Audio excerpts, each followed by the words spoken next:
Hello, this is Kate Extreme Vlogging, and for today, yes po, we're having our reaction comic in regards po dito sa ating viral incident happened in Zambales in April 29. At dito po ay nakapaloob si Yana, the lady rider po, isa pong vlogger. Okay, so kung sisilipin nyo po yung video, both sided po ay may mali. Okay? So, yung pick-up driver po, yung pick-up driver, wrong po yung ginawa niya dahil po ang daan po ay malapad at ito po ay two-way. Okay? So, isa po siyang lubak-lubak na daan. Okay? So, doon po sa lugar na yon talagang ginagawa po doon yung papatakbo po ng mga motor dahil po doon ay malubak. Okay? So, depende po yon sa mga motor rider. Okay. So, sa aking pong panonood, nakita ko po na ang driver po palipat-lipat po ng lane na which is wrong. Okay? Dahil po si Yana, syempre, nasa likuran, na papaliguan po siya ng alikabok. Okay? So, dahil po doon, nag-overtake si Yana doon po sa pickup truck at ang hindi po maganda sa ginawa po ni Yana ay yung pagbibigay po ng finger. Okay? Yung pagbibigay po ng finger na yes, ang ibig sabihin nun, FU. Okay? So, hindi po maganda yon kung kayo po ay nasa daan, see to it po na maging kalma lang kayo. Whatever happens po sa daan, maging kalma tayo. Huwag po tayo daanin natin ang sarili natin sa mga galit. Yes po, at magpo-provoke po kayo ng problema. So, ayan po. So, yun po, kukunin po natin ang gagamitin po natin kay Biker Drone ang video para lang po sa ating reaction comment. Here we go.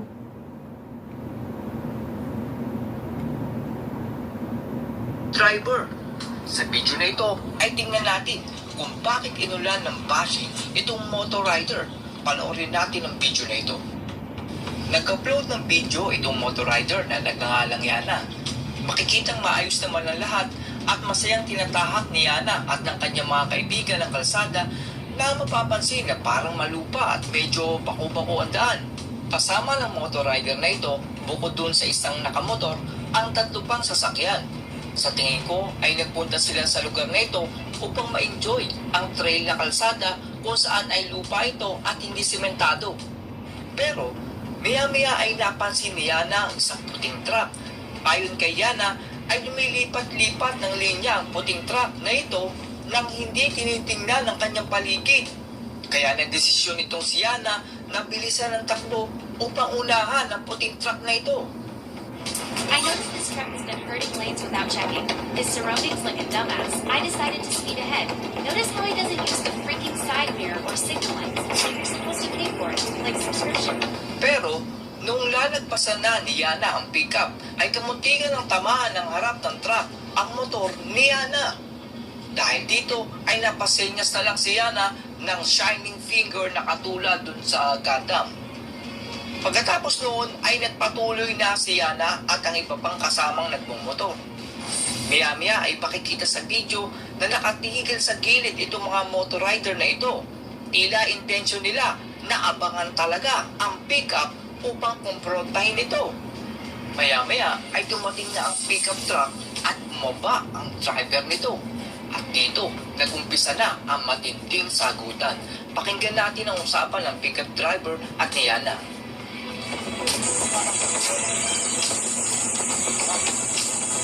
Sorry, ano? Bakit nga ba? Ha? Bakit nga ba? Bakit nga ba? Bakit nga ba? Alam mo kung lubok-lubok yung daan? You tell me. Bakit nga ba? No, you tell me. You tell me. Huwag kang mamamakyo. Bakit nga ba? You tell me. Nagkikit nyo kasi May side mirror pa ako wala. Hindi ka gumagamit side mirror mo? Tama. Huwag ka naman. Ikaw ang huwag ganon. You use your side mirror. Because... Sinususti ko nila. Kung ganyan ka pa, sira ulo. Wala. Pwede mo ang fucking plate number mo. Sorry po. Ayos ka. Maraming ko yung saang kong kita. Richard! Ang ina mo, bababaan mo pa ako bago. Yun po. Yun yung pong pagmumura. Okay. Tapos sa video ka po na nagmumura ka pa. Tapos ina-upload mo pa sa channel mo, which is wrong. So, ayan po. Okay. Narinig natin ang Ayan. sagutan ng rider at ng pickup driver. Actually po, pagkakamali ng dalawa yan, no? Yung mama po na nagdadrive po ng truck is actually may pagkakamali rin po dahil po palipat-lipat po siya ng daan. Okay? At isa pa, parang gusto niyang paliguan si Yana ng alikabok. Okay. Anyway, nandun na tayo. Okay. Nag-overtake si Yana dahil po yung driver para pong nanunuya. So, ngayon po, nakapag-overtake po si Yana at ang hindi po maganda sa ginawa po ni Yana, nag-finger po siya ng ganito. So, which is wrong. Okay? Mali po yun, no? Lalo na po kayo na nasa daan, nagpo-provoke po kayo ng isang problema na hindi po maganda. At ang pinakamali doon ay in-upload nyo pa sa inyong channel. Dahil makikita po yan ng lahat. Okay? Makikita po yan sa Facebook, sa TikTok, makikita rin po yan sa YouTube channel. So, ayan po, papakita rin po natin dito yung regarding po doon po sa lumabas naman kay Kaalam PH.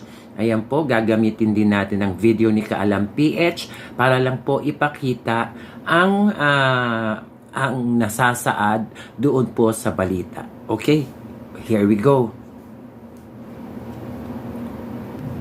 Here we go. Panoorin po natin itong mula po kay Kaalam PH. Okay? Sorry, anak. Bakit nga ba? Bakit nga ba? Bakit nga ba?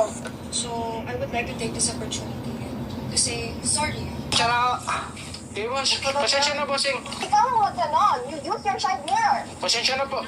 Sorry po. Marita. Sa kabila ng utos na humarap sa hearing ng Land Transportation Office, LTO, bigong dumalo si Yana Garcia, mas kilala bilang Yana Motovlog. Sa halip, isang sulat ng paghingi ng paumanhin ang ipinadala ng kanyang abogado. Ngunit sapat na ba ito upang mapahupa ang galit ng ahensya? Sa isang matapang na pahayag, sinabi ni LTO Chief Vigor Mendoza, ang batas ay para sa lahat, ang hindi pagsunod ay may kapalit.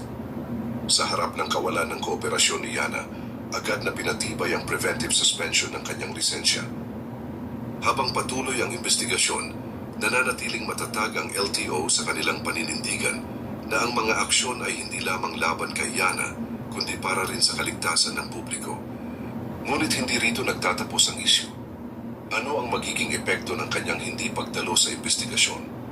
At ano itong bagong problemang lumalabas kaugnay ng motorsiklong ginamit sa insidente? Pero bago po ang lahat, baka pwedeng palike ang video na ito dahil napakalaking bagay na ito sa aming content creators. Yes. Maraming salamat po. Dumating nga ang araw na dapat ay haharap si Yana Garcia sa Land Transportation Office, LTO, matapos siyang padalhan ng show cause order kaugnay ng insidenteng kinasangkutan niya sa kalsada. Subalit sa halip na influencer na may malaking So, balik po natin mamaya. Okay? So, ayan po. At yes po, mula po kay Kaalam PH, dito po binabalita na suspendido po si Yana ng 90 days. Tungkol naman po doon sa motor, hindi niya naman po pag-aari ang motor. So, problema talagang malaki yan. Okay? At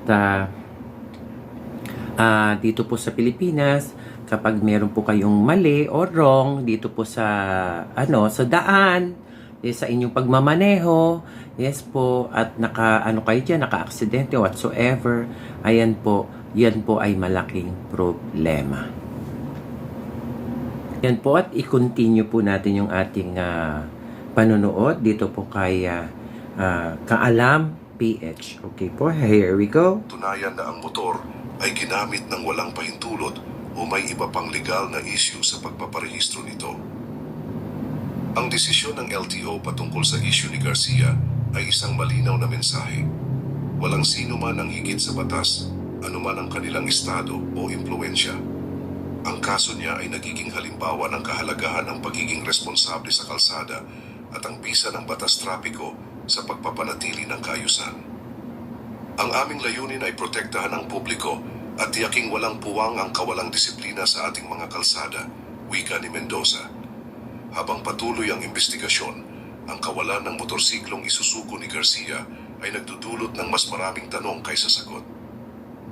Ang insidente ay patuloy na sinusubaybayan ng publiko at ang LTO ay nakatuon sa pagbibigay ng patas na hustisya para sa lahat ng sangkot.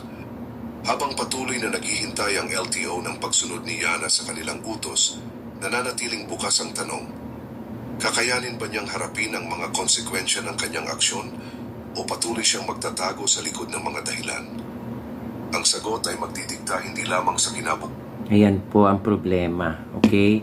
So, kung kayo po ay nasasangkot sa isang problema, see to it po, harapin nyo, okay?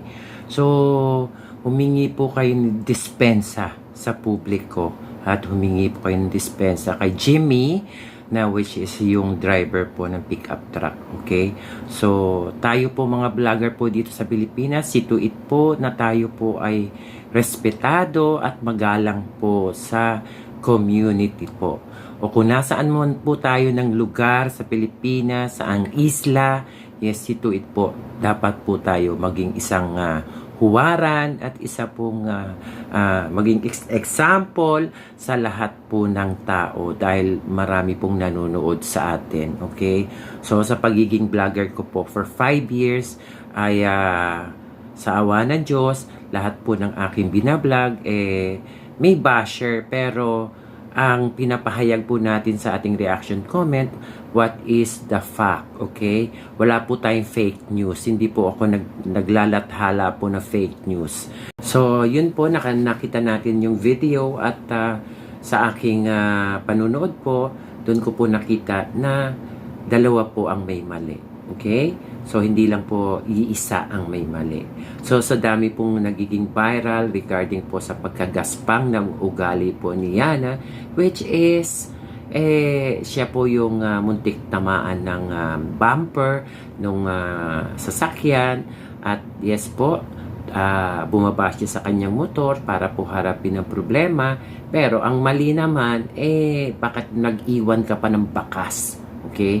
So, dapat po yung pangyayaring ito, hindi na lang po nila ipinablish through YouTube or any social media accounts. Okay?